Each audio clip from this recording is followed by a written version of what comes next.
तो हेलो पे केमी अच्छे कि समस्त पे बहुत भल थे सो मैंने सेमती भल था तो पे आज भिडियो संपूर्ण भाव में प्लस थ्री सॉरी पे कि तो चलो पे आज भिडियो संपूर्ण भाव में plus three six semester Odia honours पे गोटे गुरुत्वपूर्ण वीडियो कहीं पे आज तुम सिक्स सेमिस्टर कोर पेपर 14 आम यूनिट 3 जोटा कि कौन आमर पत्र लिखन और व्यक्तिगत व्यावसायिक और संपादकों को सब आम मैं पत्र लिखन जोटा कि एप्लिकेशन आम संपूर्ण भाव में आलोचना करवा बोले मैंने आज मैंने पत्र लिखन उपर आम आलोचना करिया तो पे देखो तुम कोर पेपर 3 यूनिट 3 रहा कोर पेपर 3 सॉरी तुम कोर पेपर 14 यूनिट 3 कौन अच्छी तुम पत्र लिखन उपर जदि लॉन्ग क्वेश्चन पकईदेला कि शॉर्ट क्वेश्चन पकईदेला तुम मैंने जदि आज भिडियो गोटे बेला देखुची निहाती भाव में कौन गोटे भी ताक मार्क कटिबो नहीं कहीं शॉर्ट क्वेश्चन आसले भी से आंसर दो और लॉन्ग क्वेश्चन आसले भी सी कौन फटाक से सब किसी लिखिपार है जित लाइन आसले भी से लिखिपार तो चलते भिडियो डेन कर आरंभ करवा तो प्रथम आम पत्र लिखन आम जाना जे पठन उद्देश्य कौन जो व्यक्तिगत हो पारे है पर्सनाल हो पारे कि व्यावसायिक बिजनेस रिलेटेड हो पारे कि कौन संपादकों को है न्यूज रिपोर्टर को जब गोटे तुम पत्र लिख तो केमी लिख तार सठिक प्रणाली कौन आम संपूर्ण भाव में जाना तो बोले तुमने के भावनी जे गोटा केवल आम पढ़ुचे खाली मानने यही एग्जाम सिक्स सेमिस्टर एग्जाम तो ताहा नुहे ये पत्र लिखन विधि एगुड़ा जो थे शिखिदेल तो तुम जीवन सारा एगुड़ा कम आसवा पत्र लिख पत्र लिखन तुम जेकोसी क्षेत्र में पत्र लिखन तुम दरकार पड़ो तो चलते प्रथम जाना पठन उद्देश्य शिक्षण विषय तापर आसवा विषय प्रवेश जो मेन टॉपिक रहा उत्तम पत्र गुण गुड़िक आलोचना करवा जोटा कि मानने केमी लिखा गोटे उत्तम पत्र गोटे केमी हो पार पत्र प्रकार भेद लिखन शैली मैंने पत्र केते प्रकार अच्छी तार लिखन शैली विषय आलोचना करवा आम जो कौन करवा आम जहाँ भी किसी पढ़ा तो सबुथिरु जिते सब सिलेक्टेड क्वेश्चन गुड़िक जमीक शॉर्ट क्वेश्चन हो लंग क्वेश्चन होता है तुमको लास्ट में सब गुड़िक तुमको कहबी और से विषय में तुमने जमी कर चलते आम देखा पठन उद्देश्य प्रथम आलोचना करवा देख ए विषय पठन उद्देश्य हूँ कि पत्र कौन आम जाने है पत्र कहीं किपरि लिखा जाए पत्र कौन कहीं किपरि लिखा जाए पत्र लिखन आवश्यकता कौन रही है पत्र लिखन आम केते लिखि था कहीं लिखि था एसबू पुंखानुपुंख आलोचना कराई कौटी ना ये है जहाँ पढ़ा द्वारा जो विद्यार्थी पत्र लिखन संपर्क में से ज्ञान आहरण करें पत्र लिखन केमी लिखा जाए है तार उत्तम पत्र लिखन केमी हो पार तो सबकि आम आलोचना करवा साहित्य समस्त विभाग मध्य पत्र लिखन हो स्वतंत्र कला है यही कलाटी प्राय तुमको शिखापी पड़ी था प्राक्ट करने पड़ी था तेबे ही ये कलाटी कौन हासिल कर तो यह संवाद प्रेरण एक बरिष्ठ मध्यम निहती भाव में गोटे जगह आउ गोटे जगह जो संवाद प्रेरण कर पठेब है तो तार गोटे बरिष्ठ मध्यम कौन ये पत्र लिखन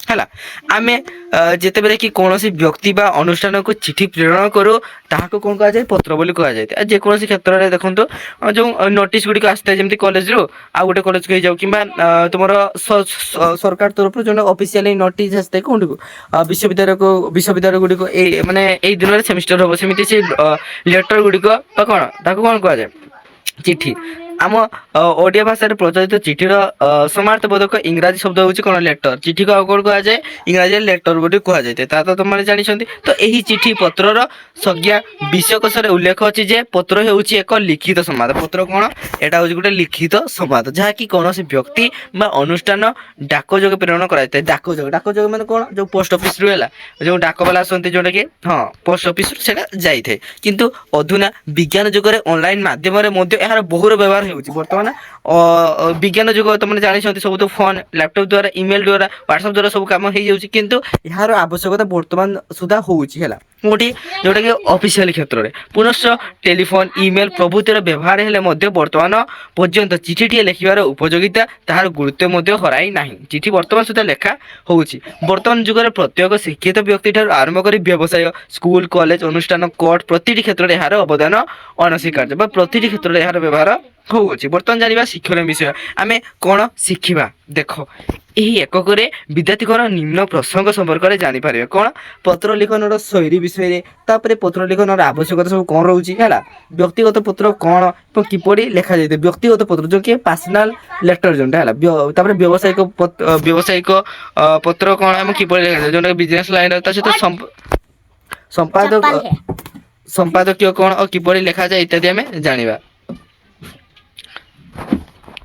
चलो बर्तमान आम जाना विषय विषय प्रदेश है ବର୍ତ୍ତମାନ ଜାଣିବା ବିଷୟ ପ୍ରବେଶ ବିଷୟରେ ହେଲା ବିଷୟକୁ ମେନ୍ ଟପିକ ଜଣାଇଥାଏ। ଦେଖନ୍ତୁ ପତ୍ରର ଆବେଦନିକ ଅର୍ଥ ହେଉଛି ଯେ ପ୍ରେରକ ଏବଂ କଣ ପ୍ରାପକର ଭାବ ବିନିମୟାତ୍ମକ ସମ୍ବାଦ। ତାହେଲେ କଣ ଆମର ଯୋଉ ପତ୍ରର ଆବେଦନିକ ଅର୍ଥ ହେଉଛି ଯିଏକି ପ୍ରେରକ ଓ ପ୍ରାପକର, ମାନେ ଯିଏକି ପ୍ରେରକ ଗ୍ରାହକ ପାଖକୁ ପଠେଇବ ତାର ଦୁଇ ଜଣଙ୍କ ମଧ୍ୟରେ ଯୋଉ ଭାବ ବିନିମୟ ହେବ, ଜଣେ ଆଉ ଜଣଙ୍କ ନିଜର ମନ କଥା ଆଉ ଜଣଙ୍କୁ ପ୍ରକାଶ କରିବ, ହେଲେ ଭାବ ବିନିମୟ ହେଲା। ସିଏ ବି ମଧ୍ୟ କଣ ସିଏ ବି ରିପ୍ଲାଏ ଦେବ, ସିଏ ବି କଣ ସିଏ ବି ପତ୍ର ତାକୁ ଲେଖିବ ହେଲା ଆଉ ଜଣଙ୍କୁ, ତ ସେଇଟା ହିଁ ଦୁଇ ଜଣଙ୍କ ମଧ୍ୟରେ ହଉଛି ହଁ ଭାବ ବିନିମୟର ସମ୍ବାଦ। ତ ଏହି ପତ୍ର ଲିଖନ ହେଉଛି କି ସମ୍ବାଦ ପ୍ରେରଣର ପ୍ରାଚୀନତମ ମାଧ୍ୟମ। ପତ୍ରର ଆବେଦନିକ ଅର୍ଥ ହେଉଛି କି ପ୍ରେରକ ଏବଂ ପ୍ରାପକର ଭାବ ବିନିମୟ ହେଲା। ତାପରେ ଏହି ପତ୍ର ଲିଖନ ହେଉଛି କି ସମ୍ବାଦ ପ୍ରେରଣର ପ୍ରାଚୀନତମ ମାଧ୍ୟମ ହେଲା। ସମ୍ବାଦ ଯେମିତି ଆଉ ଜଣଙ୍କ ପାଖରୁ ପଠା ଯାଇଥାଏ ତା କଣ ଆଧୁନିକ କିରେ ନା, ତାହା ହେଉଛି ପ୍ରାଚୀନତମ ମାଧ୍ୟମ, ମାନେ ପୁରାତନ କାଳରୁ ଏଇ ଯୋଉ ପ୍ରଣାଳୀଟି କାର୍ଯ୍ୟକାରୀ ହେଉଅଛି। ଚିଠି ଲେଖିବା ଉଭୟ କଣ ଉଭୟ କଳା ଓ ବିଜ୍ଞାନ। ଚିଠି ଲେଖିବା କଣ ଉଭୟ ଗୋଟେ କଳା ଏବଂ ସାଇନ୍ସ ସହିତ ସାଇନ୍ସର ମଧ୍ୟ ସେଠାରେ ହାତ ଅଛି। କଳା ସାହିତ୍ୟିକ ରୂପ କଣ ଦେଇଥିବା ବେଳେ ବିଜ୍ଞାନ ନିର୍ଦ୍ଦିଷ୍ଟ ପଦ୍ଧତି ଓ ଶୃଙ୍ଖଳା କ୍ରମ ବିଷୟରେ ଜ୍ଞାନ ଦେଇଥାଏ। କଳା କଣ କରିଥାଏ ନା, ଦେଖନ୍ତୁ କଳା କଣ କରିଥାଏ ନା, କଳା ହଉଛି ବେଳେ ବିଜ୍ଞାନ ନିର୍ଦ୍ଦିଷ୍ଟ ପଦ୍ଧତି, କଳା ହଉଛି ବିଜ୍ଞାନର ନିର୍ଦ୍ଦିଷ୍ଟ ପଦ୍ଧତି ଏବଂ ଶୃଙ୍ଖଳା କ୍ରମ ବିଷୟରେ ମଧ୍ୟ ଜ୍ଞାନ ଦେଇଥାଏ। ଛାତ୍ରଛାତ୍ରୀ ମାନେ ଏହି କଳା ଓ ଲିଖନୀ ଶୈଳୀ ସହିତ ପରିଚିତ ହେବା ନିତ୍ୟାନ୍ତ ଜରୁରୀ। ଛାତ୍ରଛାତ୍ରୀ ମାନେ କଣ କରିଥାନ୍ତି ନା ଏହି କଳା ଓ ଲିଖନ ଶୈଳୀ ସହିତ ପରିଚିତ ହେଇଥାନ୍ତି। ଶୁଣାଯାଏ ଯେ ପୂର୍ବ କାଳରେ ଯେତେବେଳେ କି ଡାକ ଯୋଗାଯୋଗର ମାଧ୍ୟମ ନଥିଲା, ସେଇ ସମୟରେ ପାରା ବା ଯୋଉ କପୋତ ସାହାଯ୍ୟରେ ଦେଖିଥିବେ ଯୋଉ ଫିଲ୍ମ ଗୁଡ଼ିକରେ ହୁଏ ନାହିଁ ନା, କପୋତ ବା ପାରା ସାହାଯ୍ୟରେ ସେ ଚିଠିଟିକୁ ମୁହଁରେ ଲଗେଇ ଦିଅନ୍ତି ହେଲା, ଏବଂ ସେଟାକୁ କାମୁଡ଼ି ନେଇକି ଆଉ ଜଣେ ରାଜ୍ୟକୁ ଯାଏ କିମ୍ବା ତାର ନିଜ ରାଜ୍ୟର ହିଁ ଧର ଜଣଙ୍କ ପାଖରୁ ଆଉ ଜଣଙ୍କ ପାଖକୁ ଖବରଟି ନେଇ ପହଞ୍ଚାଇ ଦେଇଥାଏ, ସେ ଜଲ୍ଦି ବି ହେଇଥାଏ ହେଲା। ସାହାଯ୍ୟରେ ପୋଲିସ ବିଭାଗ, ଜମାଦାର ତଥା ରାଜା ମାନେ ମଧ୍ୟ ଗୁପ୍ତ ଚିଠି ପ୍ରେରଣ କରୁଥିଲେ ସେତେବେଳେ ହେଲା ପ୍ରାଚୀନ କାଳରେ। ବର୍ତ୍ତମାନ ଜାଣିବା ଉତ୍ତମ ପତ୍ରର ଗୁଣ ବିଷୟରେ। ଉତ୍ତମ ପତ୍ରର ଗୁଣ କଣ ଦେଖନ୍ତୁ, ପୂର୍ବ କାଳରେ ତାଳପତ୍ର ବା ଭୁଜପତ୍ର ସାହାଯ୍ୟରେ ଚିଠି ଲେଖାଯାଉଥିଲା। ଅଧୁନା ସମୟର ପରିବର୍ତ୍ତନ ସହିତ ଚିଠି ଲିଖନର ପଦ୍ଧତି ମଧ୍ୟ ସେଇଭଳି ଭାବରେ ପରିବର୍ତ୍ତନ ହୋଇଛି। ଆଗରୁ କଣ ଯୋଉ ଭୁଜପତ୍ର ବା ତାଳପତ୍ର ଗୁଡ଼ିକରେ ଚିଠି ଗୁଡ଼ିକ ଲେଖା ଯାଉଥିଲା। ତାପରେ ଦେଖନ୍ତୁ ଗୋଟିଏ ଉତ୍ତମ ପତ୍ର ଲେଖିବା ପାଇଁ ହେଲେ ତାର ଉତ୍ତମ ଗୁଣ ଗୁଡ଼ିକୁ ଗୁରୁତ୍ୱ ଦେବାକୁ ହେବ ଏବଂ ଉତ୍ତମ ଗୁଣ ଗୁଡ଼ିକ ଆମେ ନିମ୍ନରେ ଆଲୋଚନା କରିବା। କଣ ପ୍ରଥମ ତ ଆମେ ସରଳତା ଦରକାର। ସରଳତା ଯେମିତି ଅଧିକ ଯୁକ୍ତାକ୍ଷର ଥିବନି କି ଅଧିକ କଣ ଭାବ ଗର୍ବକ ଶବ୍ଦ କିଛି ନଥିବ। ଦେଖ ପତ୍ରର ଲିଖନ ଶୈଳୀ ଅତ୍ୟନ୍ତ ସରଳ ସୁନ୍ଦର ତଥା ଭାବ ଗର୍ବକ ହେବା ଉଚିତ, କାରଣ ଆମେ ମନର ଭାବନାକୁ ଅନ୍ୟ ଜଣଙ୍କ ପାଖରେ ପ୍ରକାଶ କରିବା ପାଇଁ ପତ୍ର ବା ଚିଠିଟିକୁ ଲେଖୁ। ତେଣୁ ଗ୍ରାହକ ବୁଝିପାରୁଥିବା ପରି ସରଳ ଶବ୍ଦ ସଂଯୋଜନା କରି ପତ୍ର ଲେଖିବା ଆବଶ୍ୟକ। ଯଦି ପୁରା ଯୁକ୍ତାକ୍ଷର ପୁରା ଯୋଉ ହାର୍ଡ ୱାର୍ଡ ଗୁଡ଼ିକ ଲଗେଇକି ଲେଖିବା ହେଲା, ତାହେଲେ କଣ ହବ ନା, ଯିଏ ବି ମାନେ ପଢିବ ସେ ବୁଝିପାରିବନି, ତାହା ଗୋଟେ ସଫଳ ଯୋଗାଯୋଗ ହେଇପାରିବ ନାହିଁ ହେଲା। ପତ୍ରରେ କୌଣସି ସନ୍ଦେହ ରହିବା ମଧ୍ୟ ଉଚିତ ନୁହେଁ। ପତ୍ରରେ କିଛି ଡାଉଟ ଯେମିତି ନ ରହୁ ହେଲା, ପୁରା ମାନେ ସବୁ ପୁରା ଯେମିତି ଏକ୍ସପ୍ଲେନ କରୁଥିବ ଫାର୍ଷ୍ଟ ରୁ ଲାଷ୍ଟ ଯାଏ ହେଲା, କିଛି ତାଙ୍କୁ ଡାଉଟ ରହିବ, ନହେଲେ ସେ ଚାହିଁଲେ ବି କଣ କରିପାରିବ ହେଲା।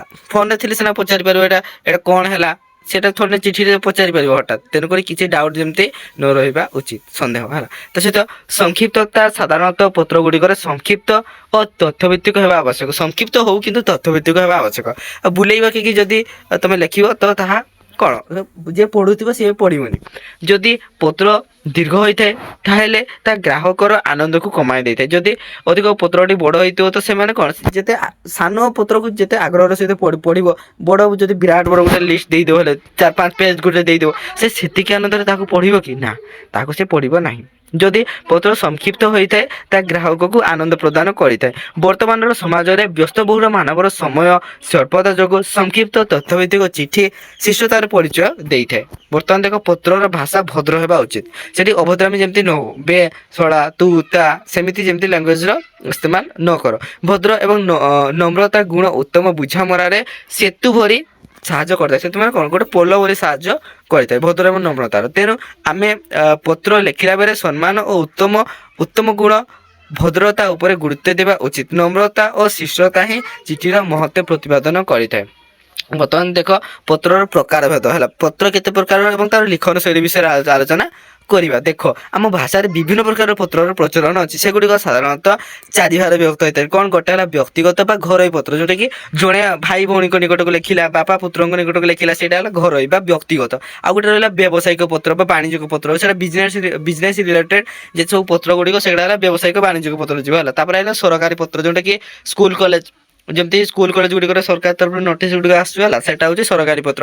ଦେନ୍ ହେଲା ନିମନ୍ତ୍ରଣ, ବାହାଘର ପାଇଁ ନିମନ୍ତ୍ରଣ ପତ୍ର ହେଇଯାଉ ହେଲା, ଭଉଣୀ ବାହାଘର କି କ'ଣ ଶ୍ରାଦ୍ଧଘର କି ଯେକୌଣସି ନିମନ୍ତ୍ରଣ ପାଇଁ ପତ୍ର ସେଟା ହେଉଛି ଏଟା ଗଲା। ତାପରେ ହେଲା ଉପରୋକ୍ତ ପତ୍ର ଗୁଡ଼ିକ ମଧ୍ୟରୁ ଆମେ ବ୍ୟକ୍ତିଗତ ବ୍ୟବସାୟ ଓ ସମ୍ପାଦକଙ୍କୁ ପତ୍ର କିଭଳି ଲେଖିବା, ତାର ନିୟମ କ'ଣ ପ୍ରଭୃତି ବିଷୟରେ ଆଲୋଚନା କରିବା। ଦେଖନ୍ତୁ ବ୍ୟକ୍ତିଗତ ପତ୍ର କେମିତି ଲେଖିବା। ଦେଖ, ପ୍ରିୟ ବା ପ୍ରିୟଜନ ପାଖକୁ ପ୍ରେରକ ବ୍ୟକ୍ତିଗତ ଭାବରେ ନିଜର ଅନୁଭୂତି, ସମସ୍ୟା, ସୁଖ ଦୁଃଖ, ସର୍ତ୍ତ, ଆବଶ୍ୟକତା, ମତାମତ ଇତ୍ୟାଦି ଯେଉଁ ପତ୍ରରେ ଲେଖି ପ୍ରେରଣ କରାଯାଇଥାଏ ତାହାକୁ ବ୍ୟକ୍ତିଗତ ବୋଲି କୁହାଯାଇଥାଏ, ବ୍ୟକ୍ତିଗତ ପତ୍ର ହେଲା। ଦେଖନ୍ତୁ ଏହି ପ୍ରକାରର ପତ୍ର ଆତ୍ମୀୟ ସଜ୍ଜନ ବା ନିଜର ସହପାଠୀ, ବନ୍ଧୁ, ସ୍ତ୍ରୀ, ପ୍ରିୟଜନ ପ୍ରଭୃତିଙ୍କର ପାଖକୁ ଲେଖାଯାଇଥାଏ। କଥିତ ଭାଷାର ବ୍ୟବହାର ବ୍ୟକ୍ତିଗତ ପତ୍ରକୁ ଅତି ଉଚ୍ଚକୋଟୀର ସୁନ୍ଦର କରିଥାଏ, ଏହାକୁ ଘରୋଇ ପତ୍ର ବୋଲି ମଧ୍ୟ କୁହାଯାଇଥାଏ। ଦେଖନ୍ତୁ ଏହିପରି ପତ୍ରରେ ଡାହାଣ ପାର୍ଶ୍ୱରେ ଚିଠି ଲେଖୁଥିବାର ସ୍ଥାନ, ତାରିଖ ଲେଖାଯାଏ ଏବଂ ବିଶେଷ କରି ତାରିଖ ଲେଖିବା ସମୟରେ କ୍ରମେ ଅନୁଯାୟୀ ଲେଖିବା ଉଚିତ। ମାନେ କ'ଣ, ଧାଡ଼ିରେ ଲେଖିବା ଉଚିତ। ପ୍ରଥମେ ତାରିଖ ସୂଚକ ତା ଚିହ୍ନ ଦେଇ ତାରିଖ ସଂଖ୍ୟା ଏବଂ ତାହାପରେ ମାସର ନାମ ଏବଂ ତାହାପରେ କମା ଗୋଟେ ଚିହ୍ନ ଦେଇ ଶେଷରେ ମସିହା ସଂଖ୍ୟା ଲେଖାଯିବ, ଯଥା ତାରିଖ 1 ଜାନୁଆରୀ କମା ଦେଇକି 2022 କି 2026 ହେଲା। ଏହିପରି କୌଣସି ଚିଠି ଲେଖିବା ସମୟରେ ପତ୍ରର ଉପରେ ଉପରେ ପ୍ରଥମେ ଇଷ୍ଟଦେବଙ୍କୁ ସ୍ମରଣ ଜଣାଯାଇଥାଏ, ଯଥା ମା ସମଲାଇ ଶରଣ, ଶ୍ରୀ ଜଗନ୍ନାଥଙ୍କ ଶରଣ ବା ମା କାଳୀ ଶରଣ ଇତ୍ୟାଦି ଠାକୁରଙ୍କ ନାମ ଦେଇ ଲେଖାଯାଇଥାଏ। ବାମ ପାର୍ଶ୍ୱରେ ଚିଠି ପ୍ରାପକଙ୍କୁ ସମ୍ପର୍କ ଅନୁଯାୟୀ ସମ୍ମାନ ସମ୍ବୋଧନ କରାଯାଇଥାଏ। କନିଷ୍ଠ ବା ଛୋଟମାନଙ୍କୁ ସ୍ନେହ ଏବଂ ଶ୍ରଦ୍ଧେୟ ବୋଲି ଲେଖାଯିବା ବେଳେ କ'ଣ ସମବୟସ୍କ ବା ସମାନ ବୟସ ଯଦି ସେମ୍ ଏଜ୍ ହେଇଥିବ କିମ୍ବା ବନ୍ଧୁମାନଙ୍କୁ ପ୍ରିୟ ଏବଂ ବରିଷ୍ଠମାନଙ୍କୁ ତଥା ଶିକ୍ଷକମାନଙ୍କୁ ମାନନୀୟ, ସମ୍ମାନନୀୟ, ପୂଜାସ୍ପଦ ଆଦି ସମ୍ବୋଧନ କରାଯାଇଥାଏ। ପତ୍ରର ଶେଷରେ ଇତି ଲେଖାଯାଏ। ପତ୍ରର ଶେଷ କ'ଣ ଇତି ଲେଖାଯାଏ ଏବଂ ପ୍ରେରକ ଗ୍ରାହକ, ପ୍ରେରକ ଯାଇକି ପଠାଉଥିବ, ଗ୍ରାହକ ଯାଇକି ସେଟାକୁ ପଢ଼ୁଥିବ। ଦେନ୍ ଦୁଇ ଜଣଙ୍କ ମଧ୍ୟରେ ସମ୍ପର୍କ ଅନୁଯାୟୀ ଆଜ୍ଞା ଦିନ, ସ୍ନେହା ଦିନ, କ'ଣ ଶୁଭାକାଂକ୍ଷୀ, ହିତାକାଂକ୍ଷୀ ଆଦି ବ୍ୟବହାର କରି ପ୍ରେରକର ନାମ ରହିବା ଉଚିତ। ଦେନ୍ ଦେଖିବା, ଦେଖ କେତେକ ସ୍ତରରେ ଚିଠିର ଶେଷ ପ୍ରାପକଙ୍କର ସମ୍ପୂର୍ଣ୍ଣ ଠିକଣା ଦିଆଯାଏ, କିନ୍ତୁ କ'ଣ ଅଧିକାଂଶ ଚିଠିରେ ଲଫାପାର ସମ୍ମୁଖରେ ଠିକଣା ପ୍ରଦାନ କରାଯାଏ ଏବଂ ଲଫାପାର ଉପରେ ଠିକଣା ପ୍ରଦାନ କରିବା ଅଧିକ ଯୁକ୍ତିସଙ୍ଗତ ହୋଇଥାଏ। ବାମ ପାର୍ଶ୍ୱରେ ପ୍ରେରକ ଏବଂ ଡାହାଣ ପାର୍ଶ୍ୱରେ ପ୍ରାପକ ବା ଗ୍ରାହକର ସମ୍ପୂର୍ଣ୍ଣ ଠିକଣା କ୍ରମ ଅନୁଯାୟୀ ରହିବା ଆବଶ୍ୟକ।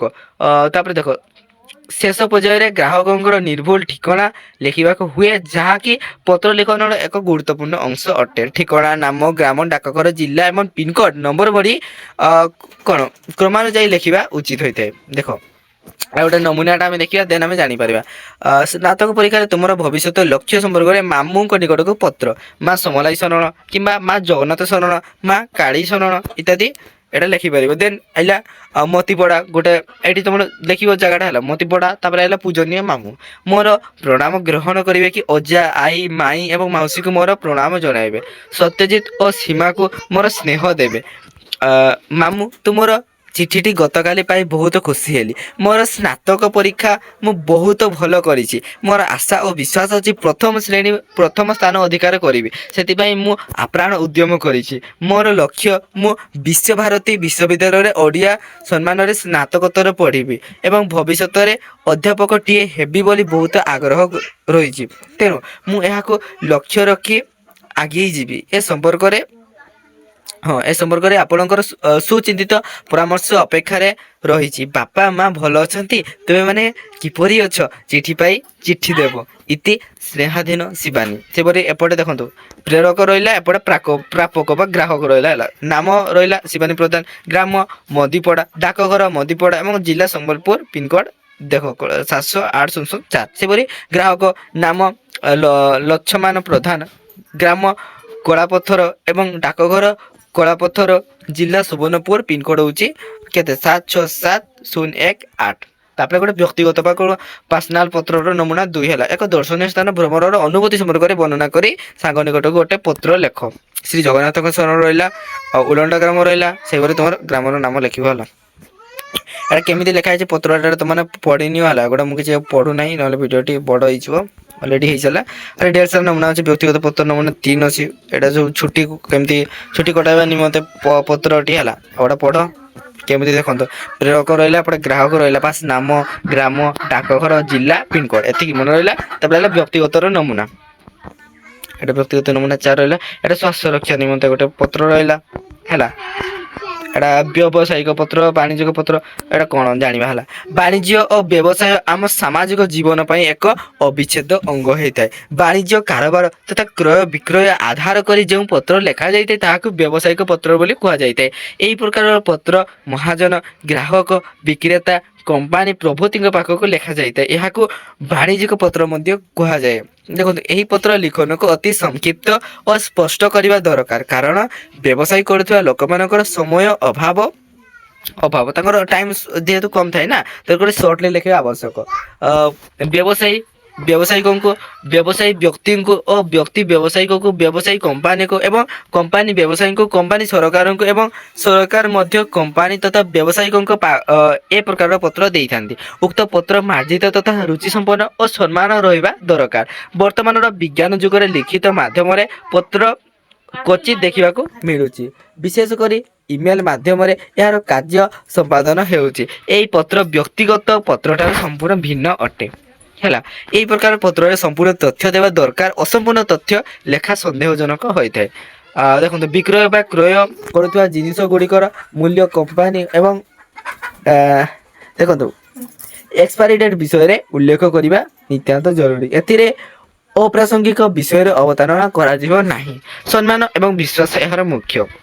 ଦେଖନ୍ତୁ ଏହା ବର୍ଣ୍ଣନାତ୍ମକ ନ ହୋଇ ଅତି ସଂକ୍ଷିପ୍ତ ତଥ୍ୟଭିତ୍ତିକ ହେବା ଦରକାର। ନିର୍ଭୁଲ ଭାବରେ ହିସାବ କରିବା ଏହାର ପ୍ରମୁଖ କାର୍ଯ୍ୟ। ଦେଖନ୍ତୁ ଏହି ପତ୍ର ଲେଖିବା ପାଇଁ ହେଲେ ନିମ୍ନଲିଖିତ ଗୁଣ ବା ଶୈଳୀ ଗୁଡ଼ିକୁ ଧ୍ୟାନ ଦେବା ଉଚିତ। କ'ଣ କ'ଣ ଦେଖ, ଏହିଭଳି ପତ୍ର ଶୀର୍ଷ ଭାଗରେ ଅନୁଷ୍ଠାନର ନାମ ତଥା ପ୍ରେରକର ନାମ ଏବଂ ସମ୍ପୂର୍ଣ୍ଣ ଠିକଣା ରହିଥାଏ। କେତେକ ବ୍ୟବସାୟିକ ଅନୁଷ୍ଠାନର ନିଜସ୍ୱ ବ୍ୟବସାୟୀର ନାମ ସହିତ ସମ୍ପୂର୍ଣ୍ଣ ଠିକଣା ଥିବା ଶୀର୍ଷକ କାଗଜ ବ୍ୟବହାର କରାଯାଇଥାଏ, ଯାହାକୁ ଆମେ ପତ୍ର ଶୀର୍ଷ ବା ଲେଟର ହେଡ୍ ବୋଲି କହିଥାଉ। ଉଦାହରଣ ସ୍ୱରୂପ ଦେଖନ୍ତୁ, ଫ୍ରେଣ୍ଡସ୍ ପବ୍ଲିଟ୍ସ ବିନୋଦ ବିହାରୀ କଟକ 753-002 ଓଡ଼ିଶା। ଦେଖନ୍ତୁ ଚିଠିର ଡାହାଣ ପାର୍ଶ୍ୱରେ ସ୍ଥାନ ଓ ତା ତରକୁ ତାରିଖ ରହେ, କିନ୍ତୁ କିଛି ପତ୍ର ଗୁଡ଼ିକରେ ବାମ ପାର୍ଶ୍ୱରେ ଚିଠିର ନମ୍ବର ଦିଆଯାଇଥିବା ବେଳେ ଡାହାଣ ପାଖରେ ତାରିଖ ମଧ୍ୟ ଦିଆଯାଇଥାଏ। ଠିକ୍ ତାପରେ ପ୍ରାପକର ନାମ ସହିତ ବ୍ୟବସାୟିକ ଅନୁଷ୍ଠାନର ନାମ ସମ୍ପୂର୍ଣ୍ଣ ଠିକଣା ଦିଆଯାଇଥାଏ। ଗୋଟେ ଏକ୍ସାମ୍ପଲ ନେଇକି ଆମେ ଦେଖିବା ହେଲା, କାରଣ ଗୋଟେ ଡିଫରେଣ୍ଟ ଅଛି। ଦେଖ 1 ଜାନୁଆରୀ ଏଟା ରହିଲା ତାରିଖ ରହିଲା, ଦେନ୍ ପ୍ରଥମରେ ହିଁ ପ୍ରାପକ ଅଛି ଯିଏ ପଠଉଛି। ଦେଖ କେମିତି ସତ୍ୟନାରାୟଣ ବୁକ୍ ଷ୍ଟୋର ସମ୍ବଲପୁର ଓଡ଼ିଶା ଜିଲ୍ଲା ସମ୍ବଲପୁର।